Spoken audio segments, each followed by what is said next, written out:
नमस्कार दोस्तों, स्वागत है आपका अपना यूट्यूब चैनल टुडे एग्जाम पर। दोस्तों, आज के इस वीडियो में हम एसएससी एमटीएस के जो है 5वें प्रैक्टिस सेट को देखेंगे। इससे पहले हमने 4 प्रैक्टिस सेट का वीडियो ऑलरेडी देख लिया है। अगर आपने अभी तक नहीं देखा है तो देख लीजिएगा, काफ़ी काम के हैं। और रोजाना आपको 8 से 9 बजे के बीच में रात को जो है ये वीडियो आपको मिल जाती है एमटीएस के ऊपर। और जब तक एग्जाम आएगी, गारंटी है एक अच्छी तैयारी आपका जो है यहाँ से जीके जीएस के ऊपर हो जाएगी। दोस्तों, जिन भाई बंधुओं का एग्जाम है आपका एचसीएम का, जो अभी अभी होने वाला है कुछ ही दिनों में, तो ये वीडियो को पूरा देखेंगे। यहाँ से पूरा लाभ मिलेगा, क्योंकि मैं एनालिसिस भी करवाऊंगा, तो आप मुझे बता सकते हैं कि लाभ मिला कि नहीं मिला। क्योंकि जैसा मैं ऐसे ही प्रश्न रखता हूं जो आपको एग्जाम में दिखे, जैसा कि आज तक आपने देखा है। तो चलिए दोस्तों, सभी प्रश्नों को एक्स्ट्रा फैक्ट के साथ पढ़ते हैं। पहला प्रश्न है हमारा, निम्नलिखित में से कौन सी घटना 1919 में नहीं घटित हुई थी। देखिए 1919 में क्या क्या घटित हुई थी। तो जालियांवाला बाग हुआ था जी, हुआ था 13 अप्रैल 1919 को हुआ था। ठीक है, जालियांवाला बाग हत्याकांड। इसके अलावा रॉलेट एक्ट हुआ था। मॉन्टेग्यू चेम्सफोर्ड, इसे तो सर्वग्राही नाम है 1919 के जो अधिनियम है, इसे मॉन्टेग्यू चेम्सफोर्ड कहते हैं। ये भी अलग से क्वेश्चन पूछा जाता है, तो ये भी 1919 में हुआ था। एक बच गया जी, स्वदेशी आंदोलन। स्वदेशी आंदोलन 1919 में नहीं हुआ था, ये हुआ था आपका 1905 में। और ये किस कारण से हुआ था? जब बंगाल विभाजन की घोषणा कर दी गई। जब बंगाल विभाजन की घोषणा कर दी गई, कब? 1905 में। किसके द्वारा? कर्जन के द्वारा। लॉर्ड कर्जन, लॉर्ड कहने में तो शर्म आ रही है, लेकिन फिर भी क्या है, पढ़ना पड़ेगा। लॉर्ड कर्जन के द्वारा तभी जो है इसी के शोक में स्वदेशी आंदोलन की जो है घोषणा की गई थी। ठीक है, तो ये बात भी ध्यान रखेंगे। तो right answer option number D हो जाएगा जी। ये 1905 की घटना है, स्वदेशी आंदोलन। स्वदेशी आंदोलन से एक क्वेश्चन और पूछ लेता है आपको एग्जामिनर, 4 गो आंदोलन दे देगा। अब बोलेगा निम्न में से कौन से आंदोलन में महात्मा गांधी जी जो है सक्रिय नहीं रहे। ये हमेशा ऑप्शन नंबर सी पर रहता है, स्वदेशी आंदोलन। और इसमें महात्मा गांधी कैसे रहेगा जी? 1915 में तो गांधी जी लौटे ही थे दक्षिण अफ्रीका से, तो 1905 में कहां से जो है आंदोलन में भाग लेंगे। ठीक है, तो ये 2-3 क्वेश्चन जो डिस्कस कर लिए, इस प्रकार से आपको एग्जाम में क्वेश्चन देखने को मिल जाती है। एमटीएस 2018 में पूछा गया ये क्वेश्चन है। इसके अलावा रॉलेट एक्ट क्या था, इसे भी थोड़ी सी समझ लेते हैं शॉर्ट में। रॉलेट एक्ट क्या था कि ये था, इसे कहा गया था बिना अपील बिना दलील का कानून। जैसे आजकल मैंने कुछ चोरी कर लिया, तो मुझे पुलिस गिरफ्तार करने से पहले पूछेगा ना भाई कि तुमने इसे चोरी किया है, इसके खिलाफ जो है तुम्हारे खिलाफ कुछ जो है कंप्लेन किया गया है, मैं तुम्हें गिरफ्तार करना चाहता हूं। लेकिन जो रॉलेट एक्ट था, इसमें सीधे आओ, सीधे उठा के ले जाओ जीप में डाल के, और वहां पर जो है जेल में बंद कर दो। तो इसे बिना अपील बिना दलील का कानून कहा गया। इसी में जो है किचलू वगैरह, जो उस समय का आपका जो फेमस नेता हुआ करते थे, इनको गिरफ्तार किया गया। तो इन्हीं के जो है विचार विमर्श के लिए कि भाई कैसे छुड़ाया जाए, क्यों ऐसा हो रहा है, इसीलिए जो एक बैठक बुलाई गई थी जालियांवाला बाग हत्याकांड में, जिसमें बहुत सारे राजनेता और बहुत सारे जो है आम जनता भाग लिए थे। इसी में जनरल ओडायर ने सूचना मिलते ही गोली चलवा दिया था। बाद में जनरल ओडायर को कौन मारा था? उधम सिंह मारा था। तो ये सभी जो है गणित आपको जालियांवाला बाग से सभी चीज जो है मिल गया होगा। चलते हैं आगे। हाँ, एक प्रश्न और पूछा जाता है कि जालियांवाला बाग है कहाँ? तो अमृतसर में है जो। इसके अलावा बलात्सर्म पर रोक तथा मानव तस्करी पर रोक किस अनुच्छेद में वर्णित है? एसएससी 21 में पूछा गया क्वेश्चन है। ठीक है, तो बलात्सर्म या मानव तस्करी पे जो रोक बताता है, ये सबसे पहले तो ये मौलिक अधिकार के अंतर्गत जो है शोषण के विरुद्ध अधिकार वाला जो है आपका आर्टिकल है। शोषण के विरुद्ध अधिकार 2 अधिकार दिए गए हैं मौलिक अधिकार वाले, जो स्लैब है 12 से 35 इसके बीच में। ये कौन कौन से हैं? तो एक तो 23 है और एक है 24। ये दोनों शोषण के विरुद्ध अधिकार है भारतीय संविधान के अंदर। ठीक है, तो जो 23 है ना, ये कहता है कि भाई किसी से आप बलात्सर्म नहीं करवा सकते। बलात्सर्म मतलब कि जैसे आपने अफ्रीका वगैरह के देश में जो हॉलीवुड की मूवी वगैरह होते हैं, उसमें जो अनाथ बच्चे होते हैं, उसे वहां पे दिखाया जाता है, जैसे मूवी में होता भी होगा कि खरीद लेते हैं और उससे बहुत सारे मेहनत कराया जाता है। तो ऐसा जो है इंडिया में नहीं कराया जा सकता, ये आर्टिकल 23 कहता है। तो ऑप्शन नंबर डी यहाँ पे राइट आंसर हो जाएगा। और तस्करी क्या होता है, ये तो आप स्मगलिंग समझते ही है। स्मगलिंग किसी भी चीज का होता है, तो जो मानव का स्मगलिंग है, ये आर्टिकल 23 जो है निषेध बताता है, यानी कोई भी मानव को खरीद बिक्री जो है निषेध है। इसके अलावा आर्टिकल 24 जो है, ये आपका बाल श्रम पे निषेध है जी। बाल श्रम पे निषेध। बाल श्रम आप समझते हैं, जो 14 वर्ष से कम उम्र के बच्चे हैं, उसे किसी कल कारखाने पे काम पे नहीं लगाया जाएगा। ये आर्टिकल 24 बताता है। आर्टिकल 18 बताता है जी उपाधियों का अंत। ये भी कई बार इस करके जीडी में तो 15 बार पूछा गया। उपाधियों का अंत बताता है ये। ठीक है, इसके अलावा जो आपका अनुच्छेद 16 है, ये अवसरों में समानता बताता है। अवसरों में समानता, यानी अवसरों की समानता लोक नियोजन के मामले में। और एक होता है समता का अधिकार, जो आर्टिकल 14 है। तो इन दोनों में थोड़ा सा फर्क करके याद करेंगे, ये नहीं कि दोनों एक ही में दाल भात बना देंगे। ठीक है, 14 में समता का अधिकार है और 16 में अवसरों की समानता है। आपसे एक क्वेश्चन पूछ लेता है एग्जामिनर कि जो 18 है आर्टिकल उपाधियों का अंत है, ये किस श्रेणी का जो है अधिकार, मतलब किस श्रेणी का जो है आर्टिकल है, मतलब किस में आप रखेंगे, 4 गो ऑप्शन दे देगा, है ना। तो ये भी एक तरीका से जो है समान समता का अधिकार में जो है इसको इंक्लूड किया जाएगा, है ना। तो ये बात भी आपको ध्यान रखना है। इसके अलावा एक प्रश्न पूछा जाता है, पूछा गया मतलब यहाँ पे है 2011 सर्वाधिक जनगणना वृद्धि वाला राज्य कौन सा है। 2011 का जनगणना जो हुआ था उसमें सबसे अधिक जो दशकीय वृद्धि दर्शाया था ये कौन सा राज्य था, तो ये था आपका मेघालय। ऑप्शन नंबर 1 यहाँ पे राइट आंसर है। मेघालय की जो कुल दशकीय वृद्धि रही थी बंधु 27.8% रही थी, यानी 100 व्यक्ति अगर 2001 में था तो आपका जो है 2011 में 128 व्यक्ति हो गए। समझिए हर 3 आदमी में 1 आदमी बढ़ गए, है ना। तो इस प्रकार से जो है 27.8% की जो है वृद्धि दर्शाया था मेघालय और सबसे हाईएस्ट दशकीय वृद्धि रहा था। बात करें कि देश के कुल दशकीय वृद्धि कितनी रही थी तो 17.64 रही थी। अगर 2001 में देश की जनसंख्या 100 था तो 2011 में जो है 117.64 व्यक्ति हो गए थे, ऐसे समझिए, ठीक है। इसके अलावा जो अगर आपको पूछे कि 2011 में सबसे कम दशकीय वृद्धि, ये तो सबसे अधिक वाला हो गया भाई मेघालय, सबसे कम पूछे तो 2011 में सबसे कम दशकीय वृद्धि जो रहा ये आपका नागालैंड का रहा जी, ये 0.6% माइनस में चला गया, ठीक है। यानी जो मान लीजिए कि 10 आदमी था तो 9.4 आदमी बचा, इस प्रकार से जो है 0.6 कैलकुलेशन कर लीजिएगा, 9.04 बचेगा जी, इस प्रकार से, है ना। तो इतने जो है घट गए। इसके अलावा बिहार की क्या है भाई, बिहार में सबसे लो साक्षरता है, जो लिटरेसी रेट है ये सबसे कम है आपका बिहार में। सबसे कम कहाँ का है लिटरेसी रेट, तो केरला का है। इसके अलावा अरुणाचल प्रदेश जो है यहाँ पे सबसे कम जनसंख्या घनत्व है, ठीक है। सबसे कम जनसंख्या घनत्व कहाँ का है, अरुणाचल प्रदेश का, और सबसे अधिक जनसंख्या घनत्व है जो आपका बिहार का। तो ये सभी बात ध्यान रखेंगे। सबसे अधिक जनसंख्या यूपी में है, सबसे कम जनसंख्या सिक्किम में है, तो ये बात सब भी आपको ध्यान रखना है। अगर जनगणना जो है 2021 वाला पता नहीं कहाँ अभी तक डाटा रिलीज नहीं हो रहा है ना। इसके अलावा जो है एक प्रश्न यहाँ पे है, निम्नलिखित में से 1925 में राष्ट्रीय स्वयंसेवक संघ आरएसएस की स्थापना किसने की थी। ये देखिए एचसीएम 2022 में पूछा गया है, एमटीएस 2022 में पूछा गया है ये क्वेश्चन। तो ये जो है आपका आरएसएस की स्थापना 1925 में जो है ये आपका केशव बलिराम हेडगेवार के द्वारा किया गया था, ठीक है। केशव बलिराम हेडगेवार के द्वारा जो है आरएसएस की स्थापना किया गया था, और मोहन भागवत इनके कर्ता धर्ता हैं, ये तो आप भी जानते हैं मोहन भागवत साहब को, है ना, आरएसएस के। तो ये बात भी ध्यान रखना है ना। तो आरएसएस की स्थापना कब हुई थी, 1925 में। इसके अलावा अब तक कुल कितने भारतीय क्रिकेटर दोहरा शतक लगा चुके हैं। देखिए एसएससी का पसंदीदा एरिया है आपका खेल एंड आर्ट एंड कल्चर, ये बहुत पसंद करते हैं एसएससी, ठीक है। तो ये देखता रहता है कि कौन सा रिकॉर्ड बना, है ना। कमेंटेटर को इतना याद नहीं होगा जितना इनको याद रहता है, ठीक है। तो ये जो है आपको 5 भारतीय खिलाड़ी हो चुके हैं जिन्होंने दोहरा शतक लगाया है। अगर आपसे पूछे कि सबसे पहले कौन से खिलाड़ी जो हैं दोहरा शतक लगाया, तो सबसे पहले भैया सचिन तेंदुलकर जो है ये 2010 के अंदर साउथ अफ्रीका के खिलाफ दोहरा शतक लगाया था, उसमें भी नवाद 200 रन, नेट 200 रन बनाया था इन्होंने, ठीक है। इसके बाद भारत की तरफ से वीरेंद्र सहवाग ने दोहरा शतक लगाया। इसके बाद रोहित शर्मा एक बार नहीं, 2 बार नहीं, 3 बार दोहरा शतक वाला कारनामा कर चुके हैं। और जो इंटरनेशनल ओडीआई क्रिकेट में सबसे हाईएस्ट स्कोर है ये भी रोहित शर्मा के नाम ही है, 264 रन। तो ये बात भी आपको ध्यान रखेंगे। इसके अलावा एक बंदा अभी आया ईशान किशन, और इन्होंने भी दोहरा शतक लगा दिया, 210 रन बनाए इन्होंने, और इन्होंने सबसे कम बॉल पे दोहरा शतक लगाने का रिकॉर्ड भी बना दिया। 126 बॉल पे दोहरा शतक लगाया है।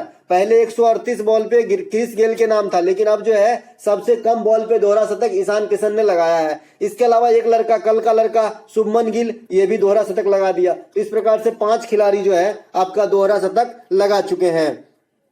इसके अलावा एक प्रश्न यहाँ पे CHSL 20 में आया हुआ है कि भांगड़ा जो नृत्य है, जो आपका पंजाब का नृत्य है भांगड़ा, तो भांगड़ा निम्नलिखित में से किस अंग्रेजी शब्द से लिया गया है। बहुत ही अच्छी बात है ना। इस प्रकार से क्वेश्चन भी एसएससी पूछते हैं भाई, है ना। HSC CHL 2020 में देख लीजिएगा।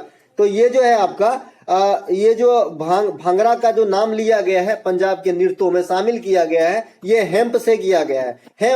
हेम्प मीन्स होता है भांग, है ना, भांग, तो इसी से लिया गया है ना। तो आपको जो है सिंपल सा ही क्वेश्चन पूछा था, लेकिन क्वेश्चन पूछने के तरीके तो देखिए भाई साहब का, है ना। तो ये आपका भांगड़ा नृत्य में जो है पंजाब के अंदर पुरुष भाग लेते हैं, महिला भाग नहीं लेते हैं। और पंजाब में एक गिद्धा लोक नृत्य ये भी फेमस है, तो गिद्धा में खाली महिला ही भाग लेते हैं। तो ये बात भी ध्यान आपको रखना है पंजाब के रिगार्ड में। पंजाब की मुख्यमंत्री काफी इंपोर्टेंट है जी, क्योंकि आपकी सरकार बहुत कम राज्यों में है, तो आपको जो है ये बहुत बार पूछा जाता है। तो भगवंत मान जो है वहां का अभी जो है आपका आप यानी आम आदमी पार्टी का जो है मुख्यमंत्री है, तो ये बात भी आपको ध्यान रखनी है। अगली प्रश्न है हमारी, विकासशील देशों की निम्न में से समस्याओं में से कौन सी सही नहीं है। जो विकासशील देश है, भाई भारत कैसा देश है, तो अर्ध विकसित कहिए या विकासशील कहिए। जैसे उन्नति हो चुका है और उन्नतशील है, तो उन्नतशील है मतलब उन्नति कर रहे हैं। इसी प्रकार से हम विकसित तो नहीं लेकिन विकासशील है मतलब विकसित की तरफ अग्रसर है, तो ऐसा है भारत। ठीक है,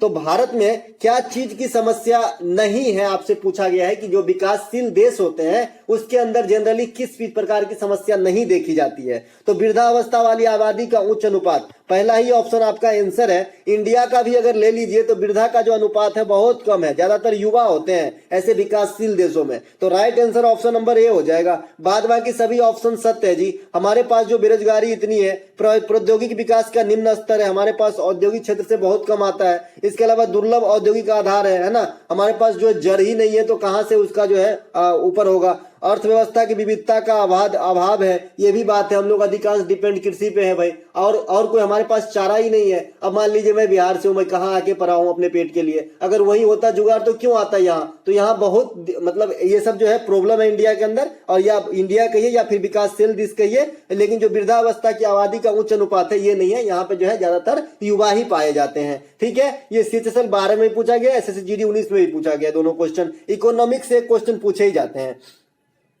इसके अलावा निम्नलिखित में से कौन सा राष्ट्रीय पार्टी का दर्जा प्राप्त पार्टी नहीं है। देखिए राष्ट्रीय पार्टी जो दर्जा मिलते हैं ये कम से कम 6% वोट जो है आपकी कुल वोटों का 4 से अधिक राज्यों में प्राप्त करना पड़ता है, ये पहली क्राइटेरिया है। ठीक है, तो ऐसे में जो है वर्तमान में आपका 8 ऐसे पार्टी हैं जो राष्ट्रीय स्तर के पार्टी हैं। इसके अलावा एक और पार्टी बन जाएंगे क्योंकि ये क्राइटेरिया फुलफिल कर लिया है, ये है आपका आप। ठीक है, तो आप बन जाएंगे राष्ट्रीय पार्टी। तो इस प्रकार से राष्ट्रीय पार्टी की संख्या हो जाएंगे 9। इंडिया में पूरा पार्टी गिनेंगे तो 100 से भी ज्यादा हो जाएगा, लेकिन सभी राष्ट्रीय पार्टी नहीं है, क्षेत्रीय पार्टी होते हैं। ठीक है, क्षेत्रीय पार्टी और राष्ट्रीय पार्टी दोनों चीज अलग अलग है। राष्ट्रीय पार्टी कहीं से भी खड़ा हो उसके चुनाव चिन्ह नहीं बदलते हैं जी। ठीक है, ये बात भी आपको ध्यान रखना है। तो ये जो है राष्ट्रीय पार्टी, ये 8 में से जो है कौन सा एक नहीं है, तो भारतीय राष्ट्रीय कांग्रेस, ये तो सबसे पहले महात्मा जी हैं, है ना, ये सबसे पुराने भी है। 1885 में ही आपका जो है इनकी स्थापना हो गई थी जी, 1885 में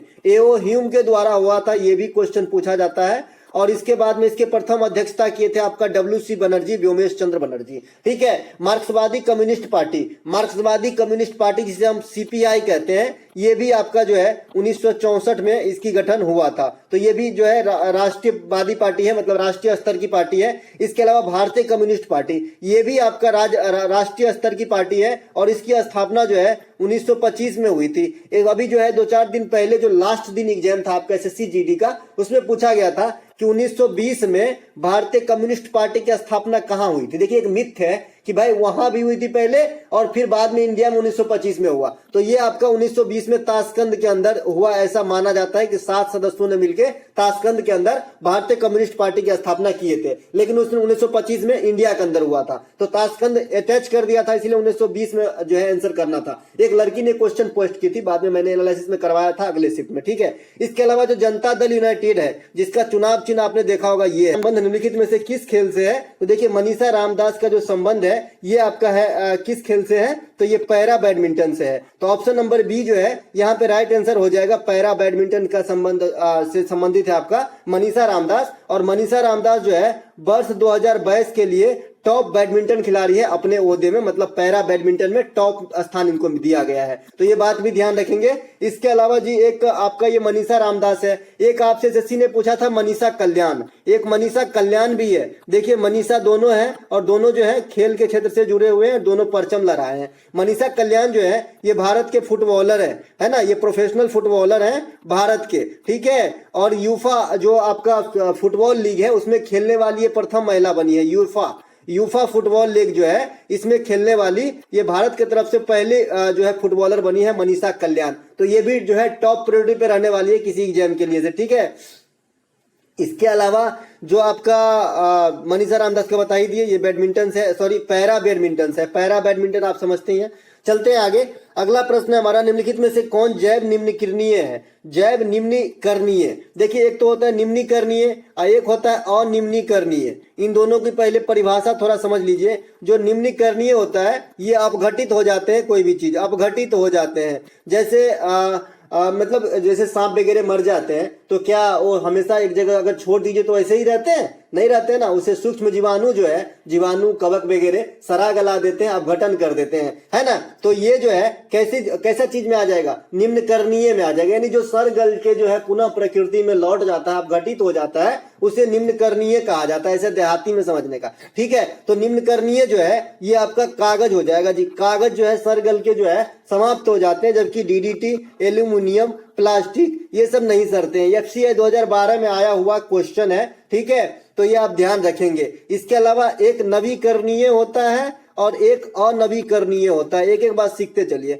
एक नवीकरणीय होता है और एक अनवीकरणीय होता है। तो इसमें आपसे पूछेगा निम्नलिखित में से कौन ऊर्जा का नवीकरणीय स्रोत है, कौन अनवीकरणीय स्रोत है? तो जो अनवीकरणीय होता है ना वो ऐसा स्रोत जो सीमित हो, जैसे कोयला अपने पास कितना है? सीमित है। हाँ ये मानता हूं कि भाई ये नेचुरल प्रोसेस से ही बनता है, लेकिन इसे बनने में कई लाखों हजारों वर्ष लग जाते हैं, तो इस हिसाब से मैं इसे सीमित ही मानूंगा, है ना। तो ये अनवीकरणीय ऊर्जा का स्रोत है। लेकिन जो सौर ऊर्जा है जी, सौर ऊर्जा आप कितना भी खपत कीजिए खत्म होने वाला है, धूप नहीं होने वाला है ना, तो ये नवीकरणीय स्रोत है, ठीक है जी। तो ऐसे पकड़ेंगे एग्जाम के अंदर। ये 4 टर्म मैंने बताया, निम्नीकरणीय, अनिम्नीकरणीय, नवीकरणीय और नवीकरणीय, ध्यान रखेंगे, एसएससी को पसंद है। अगला प्रश्न है, मलेशिया ओपन बैडमिंटन चैंपियनशिप 2022 में पुरुष एकल विजेता कौन है? इंपॉर्टेंट क्वेश्चन बनेगा ये। तो मलेशिया ओपन बैडमिंटन चैंपियनशिप में जो पुरुष के विजेता बने हैं ये विक्टर एक्सलेसन बने हैं जी। विक्टर एक्सलेसन जो है ये पोलैंड के रहने वाले हैं। कहाँ के हैं? पोलैंड के रहने वाले हैं। और ये अभी टॉप पे जो है बैडमिंटन में खिलाड़ी है। जैसे अभी आपने पैरा बैडमिंटन में महिला में देखा मनीषा कल्याण को, ऐसे ही इसको देखिए विक्टर एक्सलेसन को मेन वाली बैडमिंटन में, ठीक है। और मेन वाली बैडमिंटन में जो महिला में टॉप रैंक पे है ये है आपके अकाने यामागुची। ये आपका कहाँ के हैं? तो ये आपका नाम से स्पष्ट है जी, जापान का है, ठीक है। तो ये दोनों बात ध्यान रखेंगे। इसके अलावा टी बाला सरस्वती रुक्मिणी देवी अरुंडेल का संबंध किस जो है नृत्य से है? ये तो पता नहीं कितने हजार बार पूछे गए, मैंने 3 बार लिखा है ना। तो ये मोहिनी अट्टम से संबंधित है जी, सॉरी माफ कीजिएगा, भरतनाट्यम से संबंधित है। टी बाला सरस्वती और रुक्मिणी देवी अरुंडेल, ठीक है। भरतनाट्यम जो है आपका तमिलनाडु का नृत्य है जो 8 शास्त्रीय नृत्य में सबसे पुराना माना जाता है, ठीक है। इसके अलावा इसे अग्नि नृत्य भी कहा जाता है। और भी इसके कैरेक्टर हैं। मोहिनीअट्टम केरल के हैं, कथकली भी केरल के हैं और कुचिपुड़ी आंध्र प्रदेश के हैं। कुचिपुड़ी याद रखने के लिए बाय डिफॉल्ट में आप रेड्डी फैमिली को याद रखेंगे, ठीक है। रेड्डी फैमिली जो है कुचिपुड़ी से संबंधित होती है जनरली, ठीक है। इसके अलावा जो आपका महाराज फैमिली है वो कथक जो नृत्य है उत्तर भारत का उससे संबंधित रहते हैं, है ना। जो सिंह है ये आपका मणिपुरी नृत्य से बाय डिफॉल्ट में याद रखना है, ठीक है। अगर याद है तो बहुत अच्छा, नहीं याद है तो ऐसे याद रखेंगे, ठीक है। इसके अलावा एक प्रश्न है यहाँ पे, मध्य प्रदेश के पूर्वी भाग में कौन सा पठार नदी घाटी के दक्षिण में स्थित है? देखिए ये एचसीएम 2022 में पूछा गया क्वेश्चन था कि मध्य प्रदेश के जो पूर्वी पार्ट है उसमें कौन सा पठार है ना, कि दक्षिण में स्थित है, पूर्वी पार्ट के दक्षिण में, है ना। तो ये आपका बघेलखंड है। क्या है? बघेलखंड, ठीक है। मध्य प्रदेश में मालवा का पठार भी है, ये भी आपको ध्यान रखेंगे। और ये इंपोर्टेंट पठार है आपका मध्य प्रदेश का। इसी मालवा के पठार के आप अगर दक्षिण में झांकेंगे, मान लीजिए ये आपका मालवा का पठार है, इसके अगर आप दक्षिण में झांकेंगे तो यहाँ पे है डेक्कन का पठार, ठीक है। तो ये बात भी ध्यान रखेंगे, मालवा से दक्षिण में आपका डेक्कन का पठार, ठीक है। इस क्वेश्चन के लिए right answer option number D हो जाएगा कि मध्य प्रदेश के जो पूर्वी भाग है उसके दक्षिणी साइड में क्या है? तो बघेलखंड का पठार स्थित है, ठीक है। मध्य प्रदेश में ही अमरकंटक स्थित है जी। यहाँ से आपका नर्मदा और सोन नदी की उद्गम होती है, तो ये बात भी ध्यान रखना है, दोनों इंपोर्टेंट नदी है और आपसे पूछा जाता है। इसके अलावा एक प्रश्न यहाँ पे, निम्नलिखित में से कौन सा दर्रा उत्तर में नीलगिरी और दक्षिण में जो है अन्नामलाई पहाड़ियों के बीच स्थित है? सबसे पहले नीलगिरी किस राज्य में है जी? तो ये आपका तमिलनाडु में है। ये पश्चिमी घाट की जो है, पश्चिमी घाट की पर्वतमाला है नीलगिरी। इसके अलावा अन्नामलाई, इसे अनायमुदी भी कहते हैं, ये आपका केरल में है। तो तमिलनाडु से केरल को जोड़ने वाला दर्रा कौन सा है जी? पालघाट दर्रा। ऑप्शन नंबर डी यहाँ पे राइट आंसर हो जाएगा, पालघाट दर्रा। ठीक है, पालघाट दर्रा को पलक्कड़ दर्रा भी कहते हैं, पलक्कड़ दर्रा। तो ये बात भी आपको ध्यान रखना है, ये एनटीपीसी में मेंस में पूछा गया क्वेश्चन भाई कि पलक्कड़ दर्रा किसे कहते हैं। अच्छे बच्चे को लगा कि पालघाट है तो इतना सिंपल तो पूछेगा नहीं कि दोनों का मिलता जुलता नाम, लेकिन है सही। उसी प्रकार से मैं आपको बता दूं कि जो लक्काद्वीप है, लक्काद्वीप जिसका आजकल नाम आप लक्षद्वीप समझते हैं ना, उससे पहले लक्काद्वीप कहा जाता था। ठीक है, तो ये बात भी ध्यान रखेंगे। और पलक्कड़ दर्रा को पालघाट दर्रा कहा जाता है, तो ये बात भी ध्यान रखेंगे। तो थोड़ा सा जो है डिफरेंस है ना, तो पूछ दिया जाता है कि पहले किसे कहा जाता था। ठीक है, तो ये हो गया, आंसर हो गया option number D G. Rohtang दर्रा ये आपका हिमाचल प्रदेश में स्थित है और इसका नाम बदल के अटल सुरंग कर दिया गया है। क्या कर दिया गया? अटल सुरंग कर दिया गया है। काराकोरम दर्रा जी ये इंडिया से जो है आपका पाकिस्तान अधिकृत क्षेत्र से होते हुए चाइना तक को जोड़ने का काम करता है, यानी ये जम्मू कश्मीर के जो है आसपास है। ठीक है, ये बात भी आपको ध्यान रखना है। इसके अलावा जो आपका ये अनायमुडी पर्वत देख रहे हैं, यानी अन्नामलाई देख रहे हैं, ये दक्षिण भारत की जो है हाईएस्ट पीक भी है, ये बात भी आपको ध्यान रखना है। इसके अलावा जो नीलगिरी पहाड़ी है, इसकी सबसे ऊंची चोटी भी पूछा जाता है आपसे, तो दोदा बेटा जो है ये सबसे ऊंची चोटी है नीलगिरी पहाड़ी का। और नीलगिरी पहाड़ी किस रेंज की पहाड़ी है? तो पश्चिमी घाट का। पश्चिमी घाट को और क्या कहते हैं? सह्याद्री पर्वतमाला। सह्याद्री पर्वतमाला के बारे में और एक और कौन सा अच्छा क्वेश्चन है, ये जो है इंडिया में हॉट स्पॉट जो है, सबसे ज्यादा हॉट स्पॉट वाला स्थान है, मतलब टॉप पे ये आपका पश्चिमी घाट। ठीक है, चलते हैं आगे। अगला जो प्रश्न है हमारा, संयुक्त राष्ट्र सुरक्षा परिषद के अस्थायी अध्यक्षों का कार्यकाल कितने वर्ष का होता है? देखिए, संयुक्त राष्ट्र संघ में 5 तो अस्थायी सदस्य हैं। ये कौन कौन से हैं? इंग्लैंड, अमेरिका, चाइना, रसिया और कौन बच गया? रूस, कनाडा, रूस, अमेरिका, चाइना, रसिया, है ना। इस प्रकार से इंग्लैंड, फ्रांस, रूस, चीन, अमेरिका, एक फ्रांस बच गया भाई, है ना। इंग्लैंड, फ्रांस, रूस, चीन, अमेरिका, ये 5 है ना। तो ये तो अस्थायी है, तो नाम से स्पष्ट है कि भाई बैठे रहेंगे तो उठेंगे ही नहीं, अस्थायी है। इसके अलावा जो अस्थायी सदस्य होते हैं, इनको जो है नियुक्त किए जाते हैं आपका 2 वर्ष के लिए। ठीक है, ऑप्शन नंबर बी यहाँ पे राइट आंसर होता है, 2 वर्ष। ठीक है, भारत भी इसके अस्थायी सदस्य थे, लेकिन 1 जनवरी 2023 यानी जो है 2023 को इसका समाप्त हो गया, यानी 31 दिसंबर 2022 तक भारत भी अस्थायी सदस्य थे 2 वर्षों के लिए। अब जो इस बार जो 5 सदस्यों को डिप्यूट किया गया है, इसका नाम आपको याद रखना है। अगर आप अच्छे एग्जाम देने वाले हैं, सीजीएल का मेंस देने वाले हैं, है ना, तो ये क्वेश्चन सब यहाँ से बनेंगे। ठीक है, तो ये बात ध्यान रखेंगे कि अभी जो है नया जो 5 पॉइंट हुआ है, तो पूछेगा इनमें से कौन एक पॉइंट नहीं हुआ है। ठीक है, तो ये 5 को जो हुआ है, तो ज्यादातर इक्वेटर पर अवस्थित जो देश है, जैसे आपका माल्टा है, इक्वाडोर है, माल्टा है, ये सब जो इक्वेटर पर स्थित देश है ना, तो 2 तो ऐसे ही हो गया। इसके बाद मोजाम्बिक है, मोजाम्बिक की राजधानी भी पूछा जाता है दोस्तों, मपूतो। ठीक है, एक स्विट्जरलैंड, विश्व का स्वर्ग कहा जाता है स्विट्जरलैंड को। और एक बच गया अपना जापान, फोसा जापान। ठीक है, तो ये 5 ध्यान रखेंगे। इसके अलावा पक्षियों के वैज्ञानिक अध्ययन को क्या कहते हैं? देखिए, पक्षियों के वैज्ञानिक अध्ययन को ऑर्निथोलॉजी कहते हैं। क्या कहते हैं? ऑर्निथोलॉजी। ये पता नहीं कितनी बार पूछा गया है। ऑर्निथोलॉजी जो है पक्षियों का अध्ययन है। और इसके अलावा लिम्नोलॉजी जो आप देख रहे हैं, ये झील के जो जीव होते हैं उनके अध्ययन को लिम्नोलॉजी कहा जाता है। पीडोलॉजी जो आप देख रहे हैं, इसे कहीं पेडोलॉजी भी लिखते हैं, तो ये आपका सोइल यानी मिट्टी के जो अध्ययन है, इसको जो है आपका पीडोलॉजी कहते हैं। मैलाकोलॉजी में दोस्तों मोलस्का का अध्ययन किया जाता है। मोलस्का आप जानते हैं क्या होता है? जिसके ऊपर जो है कवच बने रहते हैं, जैसे घेंगा, सीपी वगैरह को आपने देखा होगा। मेरा ड्राइंग थोड़ा कमजोर है, तो इसे जो है मोलस्का कहा जाता है। तो इसके अध्ययन को मैलाकोलॉजी कहते हैं। 17वां प्रवासी भारतीय दिवस का विषय वस्तु थीम क्या था? देखिए, इंपोर्टेंट क्वेश्चन बनेगा। सबसे पहले तो कहाँ हुआ था? तो 2023 में हुआ था। कब हुआ था? 8 से 10 जनवरी के बीच, 8 से 9 जनवरी के बीच में हुआ था, माफ कीजिएगा, है ना। 8 से 10 हुआ था जी, 3 दिन हुआ था। ठीक है, और ये कहां पर हुआ था? इंदौर के अंदर हुआ था। ठीक है, इंदौर कहां है? मध्य प्रदेश के अंदर है। ये तो हो गई कहां हुई थी, कितना नंबर का था? 17वां था। क्यों होता है? गांधी जी के आगमन 1915 है ना, 9 जनवरी को इसीलिए मनाया जाता है। तो इसमें जो थीम रखा गया था, ये रखा गया था आपको अमृत काल में भारत की प्रगति के विश्वसनीय भागीदार। ठीक है, वसुधैव कुटुंबकम करके मत आ जाना। ठीक है, मैंने अपने मन से ऑप्शन रखा है दोस्तों। ठीक है,